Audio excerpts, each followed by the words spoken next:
Hey everybody, it's Ben in Beta, and today I want to talk to you about a couple of different solar panels from a company called Allpowers.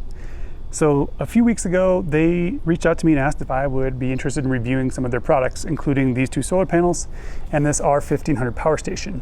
I've already got a review up of the R1500 on my channel. I'll link that in the description and above. This is a 1152 watt power station. It has 4 AC ports that can do 1800 watts continuous and up to 3000 watts of peak. It also has 2 USB-Cs with 100 watts. It has 2 USB-As, 2 wireless chargers on top. This thing's a beast. It's also expandable, which is awesome. And I've actually used the R1500 to charge my phone wirelessly, a pair of headphones wirelessly, a computer, and an iPad on the 100 watt USB-Cs, as well as this camera and another power station all at the same time while getting power from one of these panels, which is pretty amazing. So this is definitely something to look at. It's a great value. Definitely check out that review. I'll be using this today just to show you a little bit about how these work, but today's review is really all about the solar panels here. We have the flexible solar panel, which is the SF200, 200 watt solar panel. The SF200 comes with this bag. It also comes with this Anderson connector. So if you need something else, you'll have to get a different cable for that, but that's what it comes with. And the second panel I have is an SP35 from Allpowers, which is also a 200 watt solar panel. That one comes with its own storage pouch on the back. It also comes with 2 different connectors, one of which is the XT60 connector, which we need for this power unit and things like EcoFlow. Then it comes with one other connector, which allows you to adapt to pretty much all the other manufacturers out there for power stations as well. So it's a pretty good choice. I didn't see an Anderson plug in this one. That's the only thing that's missing, but it basically should work with pretty much everything else. So the SP35 comes with lots of different adapters and it works great. It's foldable, very small.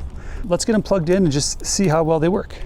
The SF200 is flexible. You can mount it. It comes with some different straps to be able to mount it to like a camper or something like that. And I found this really easy to put outside my house and be able to use it in different configurations, like standing up or sideways, and get really good results. I found it to be the most efficient of the 2 panels, but let's go ahead and plug it in and see what we're getting right now. I've used it several different days, and you can see that I pulled 130 watts. We had a lot of smoke lately in the area, but it did a really good job, and it was very close to my other 200 watt panel that I own from Energy. But we can see right now, hopefully, that it's pulling about 138 watts as it's pretty much pointed at the sun. It could be maybe pointed a little bit better at the sun, but it's pulling 138 watts right now in the position that it's in. And again, it is a flexible panel, so it flexes pretty nice. You can see on the back, it's just one piece. You can lay it flat on the ground really easy, which I like as well, but you can also mount it. So this is a pretty good panel and it's very efficient. Again, about the same as a Renogy panel that I own. So I was very happy with that. Note about the SF200 is that voltage-wise, it may not work with all power stations. For example, I also tested these with my BougeRV system because I got these before I got that power station. And when I used it with BougeRV, the voltages didn't match, and so it basically overloaded that and just didn't work. So there's something to keep in mind that, again, no matter what panels you choose, you need to make sure that your power station can handle the voltages that the panel is made for. Other than that, I thought this was really good. For the price, it's a pretty great panel for the amount of power they get out of it. Now that we've talked a little bit about SF200, let's talk a little bit about the SP35. So the SP35 is a foldable panel, and you can see we've got ourselves a grasshopper hanging out here. So in the back, we've got multiple supports here, which adjust to multiple angles, which is nice. You've got your case back here for carrying your cables, and it comes with about a 5-foot cable, maybe something like that, right out of the box. And your standard MC4 connectors. Both of these are rated to be able to handle the weather, so they can be out and get wet, no problems whatsoever. The flexible panel is about 9 pounds, which makes it really easy to move around. But what's really cool is this foldable one. It's a 200 watt panel, still only 11 pounds.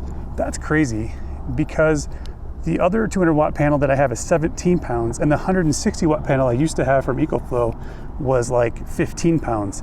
This is a smaller footprint, and it's really easy to take along when you're going camping, overlanding, that kind of thing. So I love it for that. So that's definitely a plus of this panel, with just how easy it is to take along with you whenever you need it. But let's see what kind of numbers this one's pulling from basically the same angles. Found it to be a little less efficient than the SF200 and my Renogy panel, but it is a little bit smaller. It's still rated at 200 watts. They seem to perform better when the sun was lower in the sky. So like in the mornings and the evenings. For whatever reason, that's just when it kind of got its best ratings. So maybe it gets a little bit too hot during the day, I don't know. But let's see what we get out of it right now at the same angle as the SF200.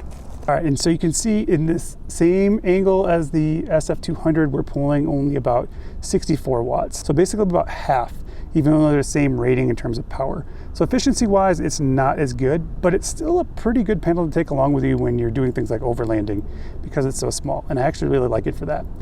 With my Billet system, I was able to get it to about 108, 109 watts when I was using it in the mornings especially, and I have gotten it to 120 watts in the evenings. So it just kind of depends on when you're using it and where you're using it. It just is not quite as efficient as the other panels, but because of its size, it's still pretty good. So I think it's a good value in that regard. I'm actually gonna cheat a little bit here and put this on this downhill and see how it works. But you can see it's pretty easy to move around. And let's see if that's improved things a little bit. So it did bring it up to about 70 watts or so. Not too bad, but again, it's a little bit less efficient than the other panels, but I still think it's so easy to take along and so light that it is still a pretty good value. All right, so now you might wonder a little bit about the setup and takedown. So let's just see what this one's like in terms of that. And to put it away, basically you just fold it in on itself like so. And you would put this inside here and clip these shut. And it's got a nice carry handle and a place to put cords and everything, but that was really quick and easy, so light. So just as a quick recap, again, this one I've gotten about 120 watts out of max, and generally it works best in the evenings and the mornings. It's super portable and works well, and that's the SP35. Great for camping, overlanding, you need something on the go. If you need a more efficient panel for something like the R1500, where you're trying to get as much power during the day as possible without going to a really big system, then the SF200 is a really good way to go. I've gotten like 130 to 140 watts on this panel during the day. Even lying flat on the ground, we're still pulling about 130 watts, 135 watts. But I like the fact that you can kind of put it in either direction. So sometimes I stand it up like this, and then sometimes I have kind of put it horizontally as well. And then both of these panels can be covered partially and still work just fine. So that's something else I think just to note. This is going to be a good companion with something like the R1500 for sure if you're going to use it more at home. If you're going to use it on the go, I think that the Allpowers SP35 is a good way to go. They also have 400 watt panels and 600 watt panels if you're interested in some of that, and some smaller panels too. So lots of different variety at Allpowers. I'll have links in the description for all these products if you want to check those out. If you use code BenandBeta at their store, you also can save a little bit extra with a discount. And if you found this video helpful, please hit that like button. Share this video with somebody you think might find it interesting. Subscribe to the channel if you haven't done that yet. And thank you so much for watching. Remember, live your life in beta, and we'll see you next time.